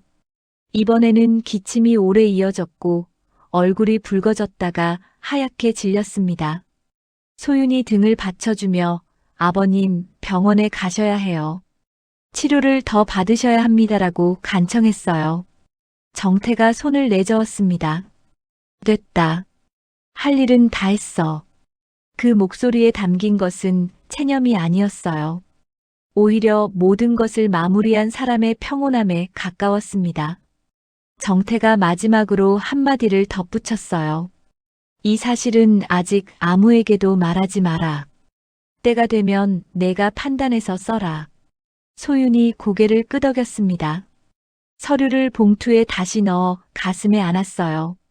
심장 위에 봉투가 닿았을 때 심장 박동이 종이를 타고 손끝까지 전해졌습니다. 방을 나서며 문을 닫기 전에 소윤이 한 번 더 돌아보았어요. 정태가 침대에 기대어 창밖을 보고 있었습니다. 오후 햇살이 커튼 사이로 비스듬히 들어와 정태의 이불 위에 길고 가는 줄기를 그리고 있었어요. 그 빛 속에서 정태의 모습이 마치 오래된 사진 한 장처럼 보였습니다. 복도에 나온 소윤이 문을 닫고 벽에 등을 기댔습니다. 봉투를 가슴에 꼭 안은 채 눈을 감았어요. 바로 아래층에서 최명자의 웃음소리가 올라왔습니다. 태준아, 할머니 왔어. 하는 들뜬 목소리, 미애가 어머님, 이거 드셔보세요 하는 다정한 말투. 소윤을 내쫓으려 안달이 난 그 사람들이 자기들이 주인인 줄 알고 있는 이 집에서 웃고 떠들고 있었어요. 소윤의 눈이 떠졌습니다. 눈물이 마른 자리 위에 물기 대신 단단한 것이 차올라 있었어요. 아래층의 웃음소리가 귀에 들어왔지만 이번에는 그 소리가 다르게 들렸습니다. 봉투를 안은 손에 힘이 들어갔어요. 복도 끝 계단을 향해 걸어가는 소윤의 발걸음이 이 집에 들어온 이래 가장 고든 걸음이었습니다. 이 집의 주인은 나입니다. 소윤이 그 고든 걸음으로 향한 곳은 친정 오빠 도연의 사무실이었습니다. 다음 날 아침 시댁에서 나와 버스를 2번 갈아타고 도연의 작은 무역회사에 도착했어요. 사무실이라기보다는 책상 4개짜리 사무 공간에 가까운 곳이었습니다. 소윤이 문을 열고 들어서자 도연이 자리에서 벌떡 일어났어요. 동생의 얼굴을 보더니 말없이 의자를 끌어다 주고 커피 대신 따뜻한 물 한 잔을 건넸습니다. 소윤의 손이 차가워 보였기 때문이었을 겁니다. 소윤이 가방에서 갈색 봉투를 꺼내 도연의 책상 위에 놓았어요. 오빠, 이것 좀 봐줘. 도연이 봉투를 열고 서류를 한 장씩 넘기기 시작했습니다. 첫 장에서 눈이 멈추고 둘째 장에서 입이 벌어졌어요. 셋째 장까지 읽은 뒤 서류를 내려놓고 소윤을 올려다보았습니다. 시아버지가 그 집을 내 이름으로 넘겨놓으셨다고? 소윤이 고개를 끄덕였어요. 도연이 다시 처음부터 읽었습니다. 등기 이전 서류, 소유권 이전 계약서, 공증 확인서. 한 장씩 넘길 때마다 의자 등받이를 잡은 도연의 손에 힘이 들어가는 것이 보였어요. 마지막 장을 덮고 나서 사무실 벽시계. 초침 소리만 째깍째깍 울리는 사이 도연이 한참을 아무 말 없이 앉아 있었습니다. 소윤아, 이게 진짜라면. 도연이 서류를 내려놓으며 동생을 똑바로 바라보았어요. 지금 그 집에서 너를 내쫓겠다고 난리치는 사람들이 사실은 내 집에서 살고 있었다는 거잖아. 도연은 그날 오후 바로 움직였습니다. 대학 동기 중에 부동산 전문 변호사 박준영이라는 사람이 있었어요. 큰 로펌에서 10년 넘게 부동산 분쟁만 다뤄온 사람이었는데 도연이 전화로 사정을 간략히 설명하자 수화기 너머로 잠깐 침묵이 흐르더니 서류 들고 바로 와라고 했습니다. 전문가의 촉이 뭔가를 감지한 것 같았어요. 여의도 변호사 사무실 회의 탁자 위에 서류가 펼쳐졌습니다. 소윤과 도연이 나란히 앉고 맞은편에 준영이 앉았어요. 준영이 서류를 받아 한 장씩 검토하는 동안 사무실 안이 조용했습니다. 소윤은 두 손을 무릎 위에 모은 채 변호사의 표정을 지켜보았어요. 볼펜으로 등기 이전 일을 밑줄 긋고 뒤로 넘겨 공증 날짜를 확인하고 다시 앞으로 돌아와 서명란을 돋보기로 들여다보는 과정이 꽤 오래 이어졌습니다. 마침내 준영이 볼펜을 탁자 위에 내려놓았어요. 이 이전은 법적으로 완벽합니다. 소윤의 등이 의자 뒤로 살짝 기울어졌어요. 자기도 모르게 숨을 참고 있었던 겁니다. 준영이 서류 위 특정 항목을 손가락으로 짚으며 설명을 이었습니다. 정태 어르신이 살아계실 때 본인 소유 지분 안에서 직접 처리하신 건입니다. 생전 증여에 해당하고 공증까지 완료되었으니 다른 가족이 이 일을 제기해도 뒤집기가 사실상 불가능해요. 소윤이 조용히 물었어요. 그러면 시어머니 쪽에서 진행하던 신탁 변경은요? 준영의 눈이 날카로워졌습니다. 그게 더 문제입니다. 최명자 씨와 서미애 씨가 가문 재산의 수익자 구조를 바꾸려 했다면 그 대상에 이 건물과 대지가 포함되어 있을 가능성이 높아요. 그런데 이미 소윤 씨 소유로 넘어간 재산이니까 소윤 씨 동의 없이 진행한 건 전부 무효입니다. 도연이 의자 팔걸이를 두 손으로 움켜쥐며 숨을 크게 내쉬었어요. 그러니까 지금 시어머니가 재산 구조를 바꾸네, 신탁을 넣네 하면서 설치고 있는 게 전부 남의 집에서 벌이고 있는 짓이란 말이지? 준영이 고개를 끄덕였습니다. 법적으로는 그렇습니다. 소윤 씨가 원하시면 퇴거를 요청할 수도 있어요. 소유권자의 정당한 권리입니다. 소윤의 손이 무릎 위에서 미세하게 떨렸어요. 한순간 얼굴 위로 무언가 뜨거운 것이 번지는 것이 보였습니다. 한 번에 다 쓸어내고 싶어. 그 한마디가 입 밖으로 나왔을 때 목소리가 평소의 소윤과 달랐어요. 25년 동안 삼켜왔던 것들이 목구멍까지 차오른 사람의 목소리였습니다. 도연이 동생의 팔을 가볍게 잡았어요. 소윤아. 목소리를 낮추며 눈을 마주 보았습니다. 감정으로 하면 내가 25년을 참아온 게 한순간에 날아갈 수도 있어. 차분하게 합법적으로 가자. 소윤이 오빠의 얼굴을 올려다보았어요. 잠시 눈을 감았습니다.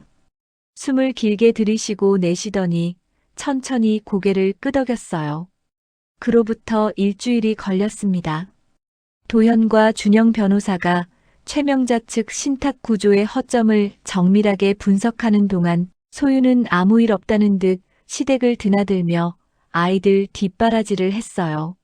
새벽에 밥을 짓고 빨래를 널고 저녁상을 차렸습니다. 최명자와 미애는 소윤이 곧 나갈 거라 생각했기 때문에 더 이상 신경도 쓰지 않았어요. 오히려 소윤이 아이들 도시락을 싸는 모습을 보며 미애가 건우에게 말했습니다. 아직도 안 나갔어요? 건우가 짧게 대답했어요. 곧 정리될 거야. 그 대화를 부엌 너머에서 들은 소윤의 손이 주걱 위에서 잠깐 멈췄습니다. 입꼬리가 아주 미세하게 움직였지만 아무도 알아채지 못했어요. 소윤이 부엌에서 식탁을 닦을 때마다 이 탁자가 내 것이라는 생각이 스쳤을 겁니다. 마당에 나가 빨래를 널 때 발밑에 흙이 내 땅이라는 감각이 발바닥을 통해 올라왔을 거예요. 하지만 표정 하나 바꾸지 않았습니다. 25년을 참아온 사람에게 일주일은 긴 시간이 아니었으니까요. 준비가 끝난 날 도연이 전화했어요.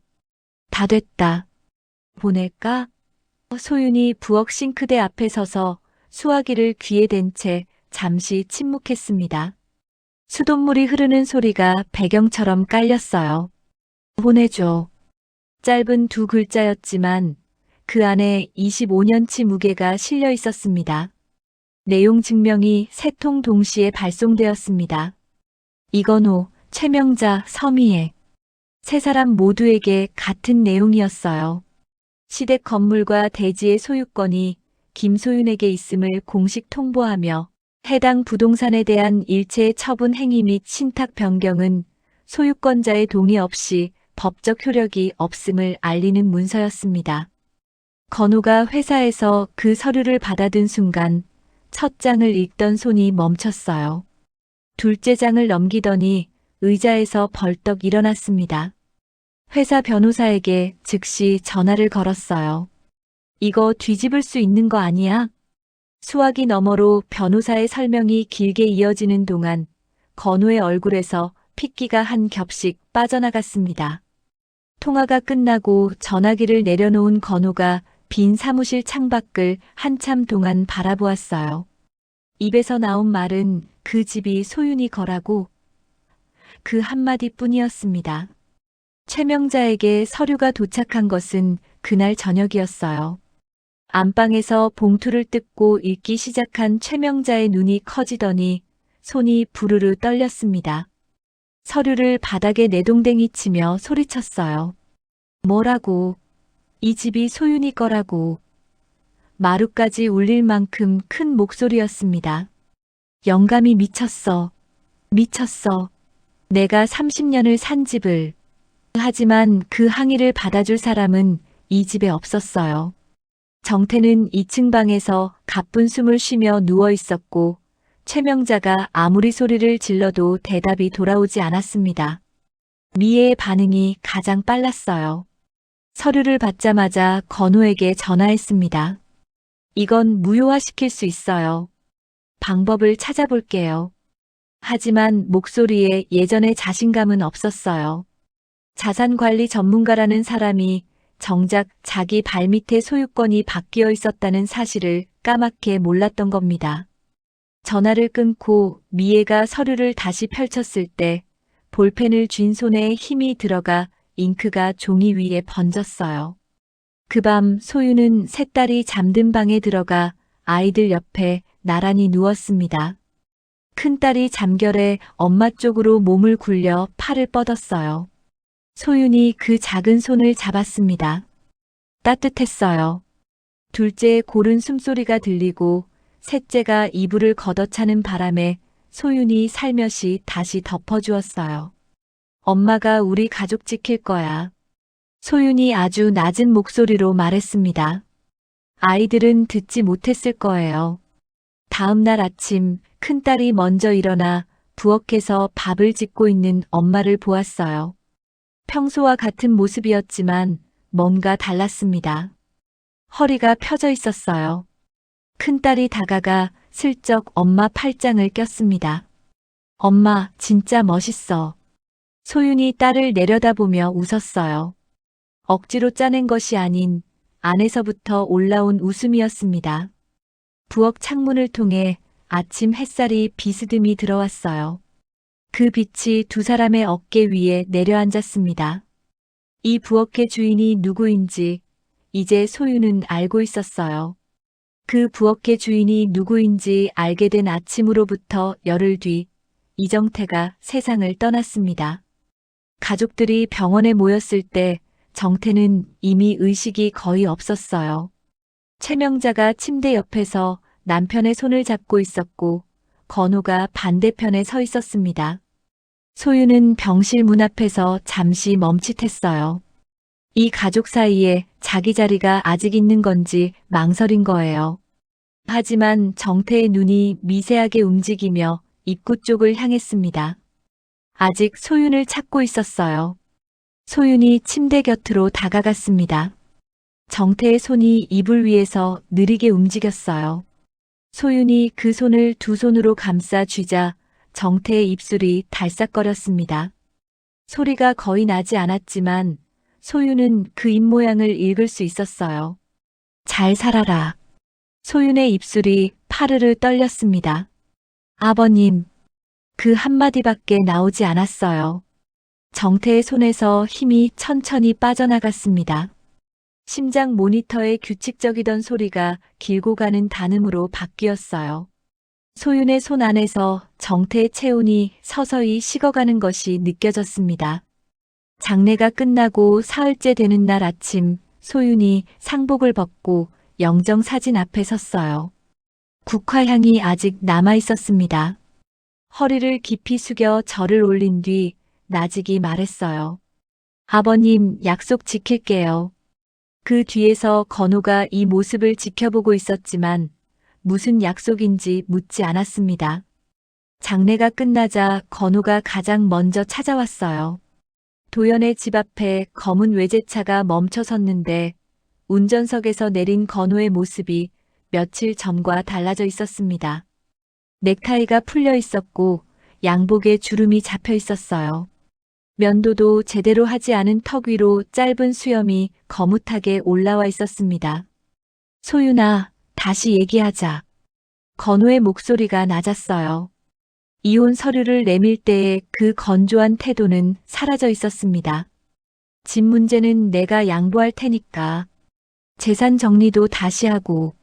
소윤이 현관 문틀에 기댄 채 건우를 올려다보았어요.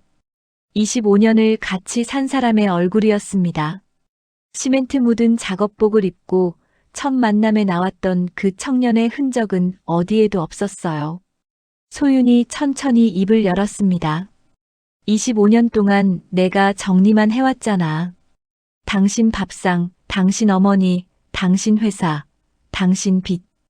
이번에는 내가 결정할 거야. 건우의 입이 열렸다가 닫혔어요. 소윤이 이미 문을 닫고 있었습니다. 딸깍 잠기는 소리가 나고 건우는 닫힌 문 앞에 서서 한참을 움직이지 못했어요. 최명자도 전화를 걸어왔습니다. 날이 서 있던 목소리가 어색할 만큼 부드러워져 있었어요. 소윤아, 그동안 내가 너무했지? 다시 잘해보자. 소윤은 수화기를 귀에 댄 채 창밖을 바라보며 한참 동안 아무 말이 없었습니다. 어머니, 이제 너무 늦었어요. 전화가 끊어졌어요. 미애는 더 빨리 무너지고 있었습니다. 건우 곁에 머물 이유가 사라진 거예요. 이 변호사 저 변호사를 만났지만 돌아오는 답은 한결같았어요. 생전 증여가 완료된 건에 대해서는 방법이 없습니다. 어느 날 건우가 미애에게 전화했는데 전화기가 꺼져 있었어요. 다음 날도 그 다음 날도 마찬가지였습니다. 사무실 의자에 앉은 건우가 꺼진 화면을 한참 들여다보았어요. 미애가 자기 곁에 있었던 이유가 무엇이었는지를 너무 늦게 이해한 사람의 얼굴이었습니다. 그로부터 한 달 뒤 소윤의 이름으로 된 내용 증명이 한 통 더 발송되었습니다. 건물 소유권자의 퇴거 요청서였어요. 이건호, 최명자, 서미애, 그리고 미성년자 이태준. 네 사람 모두에게 30일 이내에 건물을 비워달라는 내용이었습니다. 준영 변호사가 법적 절차를 빈틈없이 밟아두었어요. 최명자가 그 서류를 받아들고 거실 바닥에 주저앉았습니다. 30년을 산 집에서 나가라고 목소리가 갈라졌어요. 하지만 이번에는 소리를 지를 상대가 없었습니다. 정태는 이미 세상에 없었고 건우는 회사에서 자기 문제로 정신이 없었어요. 미애는 전화도 받지 않았습니다. 최명자가 빈 거실에서 혼자 서류를 쥔 채 벽을 바라보는 모습을 2층 창문으로 올라온 햇살만이 비추고 있었어요. 퇴거 기한이 지나고 건우가 짐을 싸기 시작했습니다. 양복들을 커다란 가방에 구겨 넣고 골프채를 트렁크에 실었어요. 최명자는 끝까지 버티려 했지만 건우가 엄마, 법적으로 안 돼요. 나가야 합니다라고 한마디 하자 안방에서 옷가지를 끌어안고 나왔습니다. 이삿짐이라기보다는 도망치듯 짐을 챙기는 모습이었어요. 현관을 나서며 최명자가 대문을 한번 돌아보았습니다. 30년을 넘게 드나들던 대문이었어요. 입술이 파르르 떨렸지만 이번에는 소리를 내지 못했습니다. 미애와 태주는 이미 일주일 전에 사라졌어요. 안방에 남겨진 것은 태준의 장난감 몇 개와 미애가 두고 간 자산관리 서류 뭉치뿐이었습니다. 소윤이 빈 안방에 들어가 그 서류 뭉치를 바라보았어요. 줍지 않았습니다. 그냥 불을 끄고 문을 닫았어요. 텅 빈 집에 소윤 혼자 섰습니다. 25년 동안 새벽마다 불을 켰던 부엌. 추석이면 혼자 전을 부치던 가스레인지. 최명자가 밥그릇을 내동댕이 쳤던 마루. 건우가 이혼 서류를 내밀었던 거실 소파. 미애가 한복 차림으로 앉아 웃었던 식탁. 한 발짝 옮길 때마다 25년의 기억이 바닥에서 올라왔어요. 소윤은 빈 부엌에 서서 싱크대 위찬 수도꼭지를 한번 만졌습니다. 녹이 살짝 쓴 꼭지가 손끝에 차갑게 닿았어요. 이 수돗물에 매일 새벽 쌀을 씻었던 손이었습니다. 소윤이 주머니에서 전화기를 꺼내 도연에게 전화했어요. 오빠, 이제 해도 돼? 도연이 대답했습니다. 오늘 오후에 다 도착한다. 오후 2시 트럭 3대가 골목 끝에 나타났습니다. 맨 앞에 노란색 굴착기가 실린 대형 트레일러가 서더니 철거 업체 인부들이 안전모를 쓰고 내렸어요. 도현과 준영 변호사가 승용차에서 내려 서류를 확인했습니다. 건물 철거 허가서, 소유권자 동의서, 안전점검 확인서. 모든 서류가 갖춰져 있었어요. 소문은 빠르게 퍼졌습니다. 동네 사람들이 하나둘 몰려들었어요. 그리고 검은 외제차 한 대가 급하게 골목으로 들어왔습니다. 건우가 뛰어내렸어요. 뒤에서 최명자가 택시에서 내렸고 그 옆에 미애까지 서 있었습니다. 태준이 미애의 다리 뒤에 숨어 눈만 내밀고 있었어요. 건우가 소윤에게 달려왔습니다. 소윤아, 잠깐만. 이게 뭐야? 숨이 차서 말이 끊겼어요. 소윤이 건우를 바라보았습니다. 그 시선이 차갑지도 뜨겁지도 않았어요. 그냥 단단했습니다. 내 집이야. 내가 결정하는 거야. 최명자가 대문 앞에서 두 다리를 벌리고 길을 막았어요. 안 돼. 이 집은 우리 집이야. 우리 조상 대대로 살아온 집이라고. 목소리가 골목 끝까지 울렸습니다. 하지만 준영 변호사가 조용히 다가가 서류를 내밀었어요. 최명자 씨, 이 건물의 소유권자는 김소윤 씨입니다. 철거 허가와 법적 절차가 모두 완료되었습니다. 이 이상 방해하시면 법적 조치를 취할 수밖에 없습니다. 최명자의 손이 서류를 붙잡았다가 스르르 떨어졌어요. 소윤이가 철거 업체 소장을 향해 고개를 끄덕였습니다. 굴착기 엔진이 걸렸어요. 우르릉 하는 소리가 땅을 타고 발바닥까지 올라왔습니다.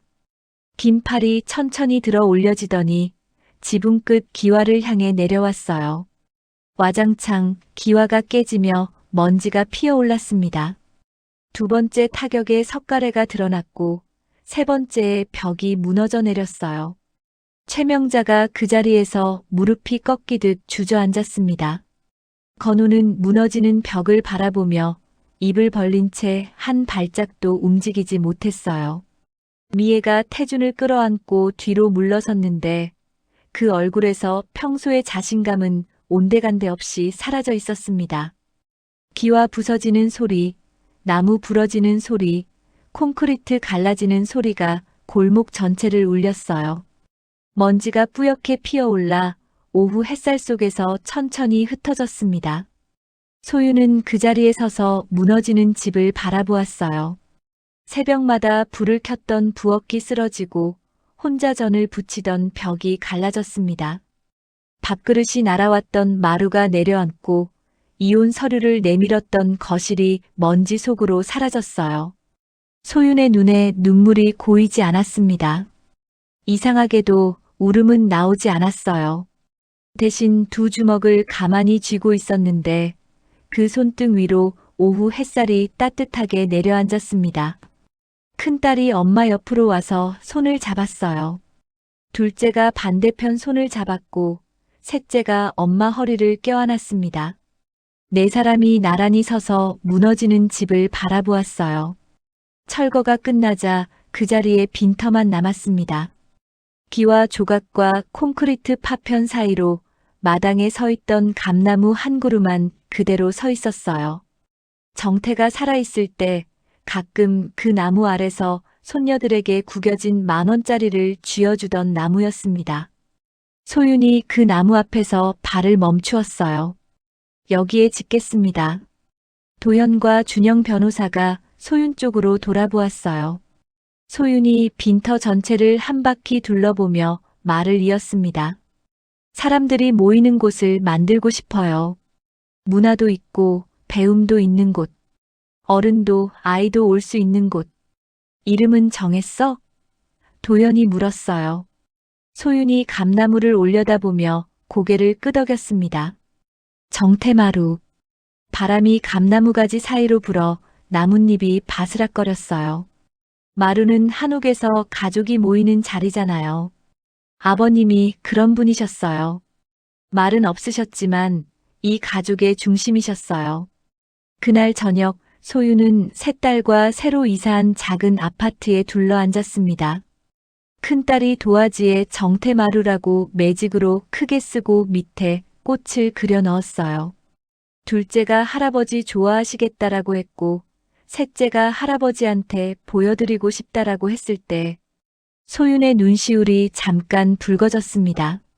하지만 이번에는 참지 않았어요. 아이들 앞에서 눈물을 닦으며 웃었습니다. 할아버지가 보고 계실 거야. 아이들이 잠든 늦은 밤 소윤이 거실 창가에 앉아 따뜻한 물 한 잔을 두 손으로 감싸 쥐었어요. 컵에서 올라오는 김이 창유리에 닿아 작은 물방울을 만들었습니다. 소윤이 작은 소리로 중얼거렸어요. 이제야 내 삶이 시작되는 것 같아. 아무도 듣지 못한 말이었습니다. 하지만 이번에는 괜찮았어요. 이 말은 누군가에게 들려주기 위한 것이 아니라 자기 자신에게 하는 말이었으니까요. 그로부터 1년 반이 흘렀습니다. 빈터 위에 서 있던 감나무는 그대로였어요. 하지만 그 둘레로 3층짜리 건물이 올라가 있었습니다. 붉은 벽돌과 나무가 어우러진 따뜻한 외관이었어요. 현관 입구 위로 간판이 걸려 있었습니다. 정태마루. 큰딸이 도화지에 매직으로 썼던 바로 그 글씨체를 본떠 만든 간판이었어요.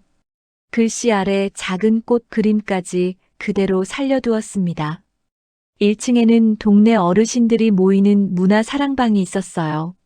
넓은 마루 바닥 위에 방석이 깔려 있었고 한쪽 벽면에는 서예 작품과 어르신들이 직접 그린 수채화가 나란히 걸려 있었습니다. 2층에는 아이들을 위한 작은 도서관과 공부방이 들어섰어요. 방과 후에 동네 아이들이 가방을 메고 올라오면 자원봉사 선생님들이 책을 읽어주고 숙제를 도와주었습니다. 3층에는 요리 교실과 작은 공연장이 있었어요. 주말이면 기타 치는 할아버지의 연주가 열리기도 하고 어머니들이 모여 김치를 담그기도 했습니다. 개관식 날이었어요. 소윤이 정태마루 현관 앞에 섰습니다. 감나무 아래로 동네 사람들이 모여들고 있었어요. 어르신들이 지팡이를 짚고 오시고 아이들이 뛰어다니고 엄마들이 유모차를 끌고 왔습니다. 도연이 옆에서 동생의 어깨를 툭 쳤어요. 잘했다, 소윤아. 소윤이 오빠를 올려다보며 웃었습니다. 큰딸이 엄마에게 다가오더니 손에 사진 한 장을 건넸어요. 할아버지 정태가 손녀들과 마당에서 찍은 사진이었습니다. 감나무 아래서 정태가 아이들 어깨에 손을 얹고 서 있었는데 평소 무표정하던 그 얼굴에 희미한 미소가 번져 있었어요. 뒷면에 큰딸의 글씨가 적혀 있었습니다. 할아버지, 우리가 해냈어요. 소윤이 그 사진을 가슴에 안았습니다. 눈시울이 뜨거워졌지만 고개를 들었어요. 감나무 위로 햇살이 쏟아지고 있었습니다. 나뭇잎 사이로 빛이 부서져 마당 위에 동그란 무늬를 만들었어요. 그 빛 아래서 사람들이 웃고 아이들이 뛰어놀고 어르신들이 마루에 걸터 앉아 이야기를 나누고 있었습니다. 이 집에 시집 와서 25년 동안 소윤이 새벽마다 밥을 짓고 마당을 쓸고 이불을 널던 바로 그 자리에 이제 사람들이 모이고 있었어요. 소리 없이 팔아넘긴 땅, 아무도 모르게 넘겨둔 소유권, 25년 동안 한마디로 가름된 인정. 그 보이지 않는 것들이 마침내 사람들의 웃음소리라는 형태로 이 자리 위에 내려앉은 겁니다. 김소윤은 이제 더 이상 누군가를 위해서만 사는 사람이 아니었습니다. 자기 이름으로 된 땅 위에 자기가 고른 이름을 세우고 자기 발로 걸어가는 사람이 되었어요. 감나무 아래서 큰딸이 엄마를 불렀습니다. 엄마, 사진 찍자. 둘째와 셋째가 달려왔어요. 네 사람이 나란히 서서 카메라를 바라보았습니다. 뒤로 정태마루 간판이 보이고 그 너머로 가을 하늘이 높고 맑게 펼쳐져 있었어요. 셔터가 눌리는 찰나 소윤이 웃었습니다. 25년 만에 온전히 자기 자리에 서서 짓는 웃음이었어요.